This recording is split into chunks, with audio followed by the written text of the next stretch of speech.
So our second element to this session is, of course, judge. We start off by looking around, seeing what is there in our world today, and then we judge it. We usually judge it through the scriptures, and we're still judging it today through the scriptures, but most often we've been talking about stories in the Old Testament and stories in the New Testament around Jesus. This is from the New Testament, but it's the last book of the Bible. It's a book of Revelation. The system of overflow is how things work now, but it's not how things work in heaven. I'd like to talk about a book from Revelations. If you don't know that book, it's found at the very end of the Bible. It's actually a book of prophecy that talks about things that have not yet happened. According to tradition, the same man who wrote the Gospel of John, the book of John, according to tradition, the same man who wrote the book of John also wrote the book of Revelations. You'll never guess what his name was. Well, that's right, John. John was a disciple of God, and God gave him a vision of the future, a glimpse of what things will be like after he's finished remaking the world.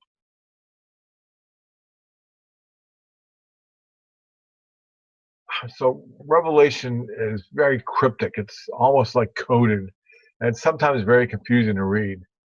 The story of Revelation is amazing and spectacular, but the things happen are difficult for John to communicate.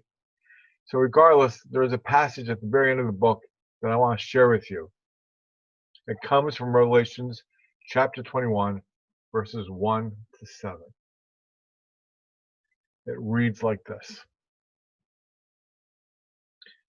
Then I saw a new heaven and a new earth, for the first heaven and the first earth had passed away, and there was no longer any sea. I saw the holy city, the new Jerusalem, coming down out of heaven from God, prepared as a bride beautifully dressed for her husband. And I heard a loud voice from the throne saying, "Look, God's dwelling place is now among the people, and he will dwell with them. They will be his people, and God himself will be with them and their God. He will wipe away every tear from their eyes, and there will be no more death or mourning or crying or pain, for the order of things has passed away."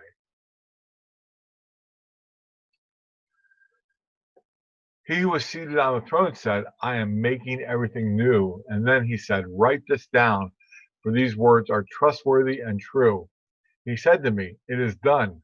I am the Alpha and the Omega, the beginning and the end. To the thirsty I will give water without cost from the spring of the water of life.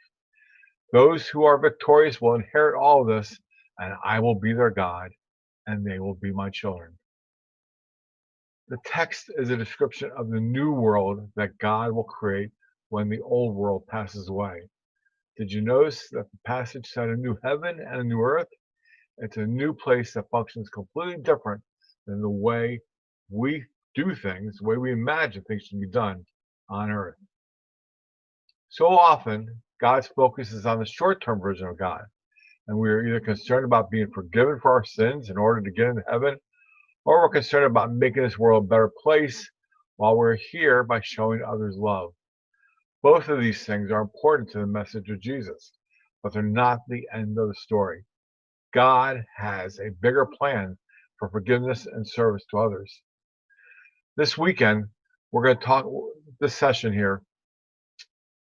we're talking about how God pours love, blessing, and salvation into our hearts, and how our hearts, if they're in good condition, overflow with God's love and blessing into the lives of others. This is how things work right now, but according to the book of Revelation, this is not how we will live with God in the world to come. God makes all things new. In the world to come, God's love will not overflow, it will overwhelm. The question is, talk about it, share about it, consider it. How do you think God's love overwhelms?